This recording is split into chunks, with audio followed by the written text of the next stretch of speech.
tout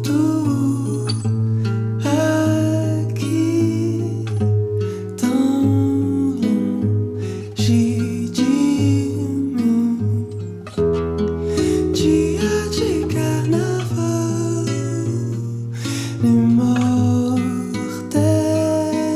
danse jusqu'à l'aurore, et l'ombre qui regarde en oublie sa mort.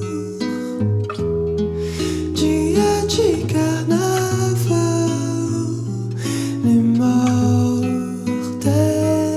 chante jusqu'à l'aurore, les ombres qui regardent pleurent encore, pleurent toujours, pleurent toujours.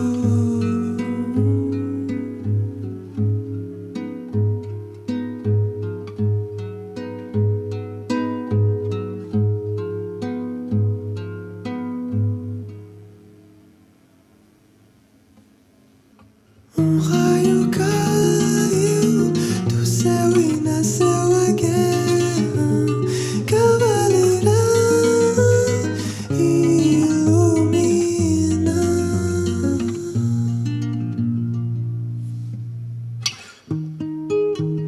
Sou uma guerreira, não tenho medo da morte. Ela não tem medo de morrer. Sou a guerra e as minhas armas são de fogo. Um incêndio cor do seu cabelo. Tu viens de ces voix qui me parlent dans la nuit.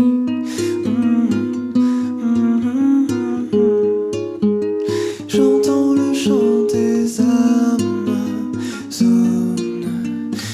Raio caiu do céu e nasceu a guerra. Cavaleira ilumina. Déesse guerrière, des enfants dansent tout autour de la braise ensanglantée, des braises couleur du soleil. Rainha das Amazonas, mãe de todas as guerreiras, com tuas lágrimas de fogo. Tu viens de ces voix qui me parlent dans la nuit.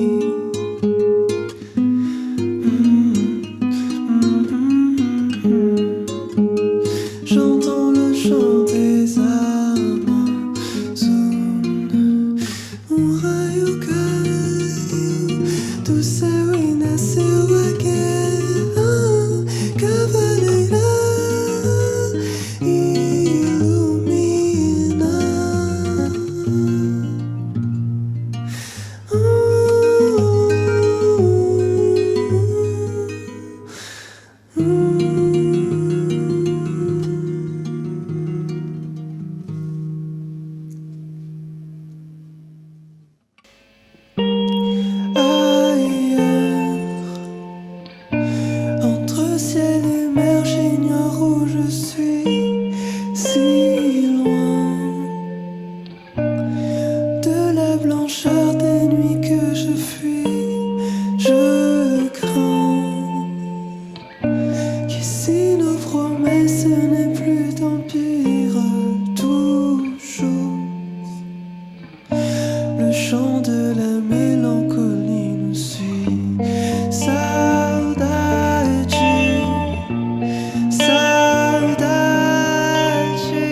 Bonjour Indy. Salut. Merci beaucoup d'avoir accepté notre invitation chez Unstairs. Bah, merci à vous surtout. C'est un plaisir de t'accueillir. Merci, ça fait trop plaisir. C'était un enchantement. Voilà, je pense que c'est le terme. Enchantement, 4 syllabes. Ouais, c'est bon, on est bon. Tu es né d'une mère brésilienne. Ouais. Tu as vécu à Berlin. Tu résides aujourd'hui à Paris. Un père même, hein, le père aussi. Ok. Les deux, tous. D'accord, je ne savais pas ça. T'inquiète. Tu chantes en portugais et en français et tu as une identité un peu multiculturelle. Est-ce que tu pourrais me parler justement de cette identité? Elle te correspond bien musicalement et personnellement? Bah, c'est principalement sur cet album en fait, du coup, qui s'appelle Noir Brésil. J'avais envie en fait de vraiment, j'avais l'impression pour faire un projet qui me corresponde et surtout genre qui soit aussi conséquent qu'un album. J'ai senti qu'il fallait en fait que je retourne vers quelque chose de plus personnel et que en fait déjà chanter en français c'est un peu une nouvelle expérience pour moi. D'habitude je chante tous les morceaux avant ils étaient plutôt en anglais et j'avais l'impression que le fait de chanter en français, le fait de chanter en portugais, le fait de reprendre des rythmes brésiliens, le fait de réécouter aussi beaucoup de musique qu'écoutaient mes parents par exemple enfin tout ça en fait ça c'était un peu les conditions pour moi pour faire un projet qui était vraiment pour moi unique, enfin qui était singulier en fait, qui était vraiment mon projet à moi et voilà, c'est ce que j'ai tenté de faire. Donc en gros j'essaye d'exprimer un peu ces identités dans la musique. Qui te correspond bien aussi. Ouais.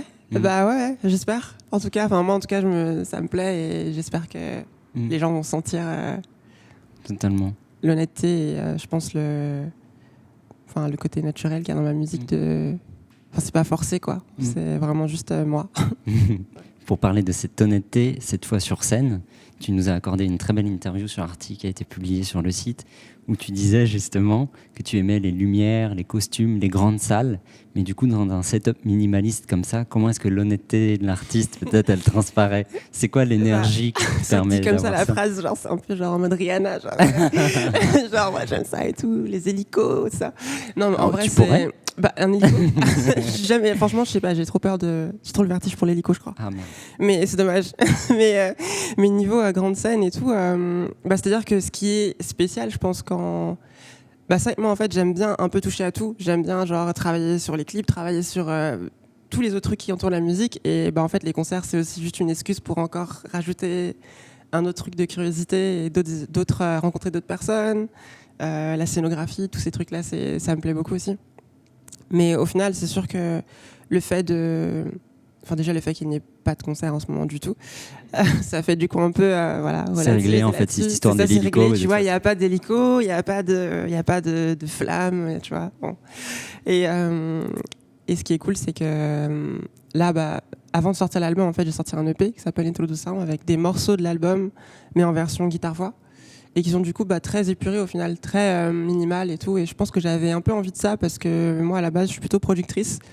Donc je suis plutôt du genre à me prendre la tête pendant 5 heures sur un petit son qui est caché que personne ne va entendre, tu vois, genre sur mon ordi qui est sur plein de sons empilés et c'est un peu genre mon domaine de base. Et du coup le fait de sortir un EP juste guitare-voix, ça fait qu'on se concentre juste sur la chanson de manière un peu épurée sans tout le côté d'autour de choix de son, de synthé, de production, de tout ça. Donc ça fait du bien aussi en tant qu'artiste, genre ça me permet de un peu se rendre compte qu'en fait nos chansons elles ont pas forcément besoin d'avoir toujours plein de trucs autour. Des fois juste toute seule elles fonctionnent et c'est cool. Tu m'as parlé de cette EP justement, de ces versions beaucoup plus épurées. Est-ce qu'il y avait une forme peut-être de mise en danger dans le forme de te présenter à travers cette EP guitare-voix qui annonçait l'album? Ouais, je crois qu'il y a un côté... je crois que le fait de juste chanter en mode guitare-voix, et d'autant plus quand on a l'habitude d'être plus, comme je disais, travailler avec beaucoup de sons et tout ça, c'est sûr que c'est en se mettre en danger. Enfin, c'est un peu être vulnérable d'une manière. Tu vois, genre c'est un peu se montrer la manière un peu la plus nue possible. C'était aussi une manière parce que je savais que l'album... J'avais vraiment envie de faire une sorte d'univers assez riche en fait, avec plein d'images, plein de clips, vraiment plein d'idées et plein de choses associées à l'album. Et du coup, je me suis dit qu'avoir une sorte de petit calme avant la tempête, ça peut pas faire de mal. D'avoir un truc un peu simple et ensuite d'y aller petit à petit avec toute l'esthétique en fait qui allait accompagner l'album. Bah, merci pour ce petit moment de calme apaisant, je pense, honnête et du coup vulnérable, mais dans le bon sens. Ouais. Merci pour ce live, Indy, Merci. et à très vite pour Merci l'album. beaucoup à toi.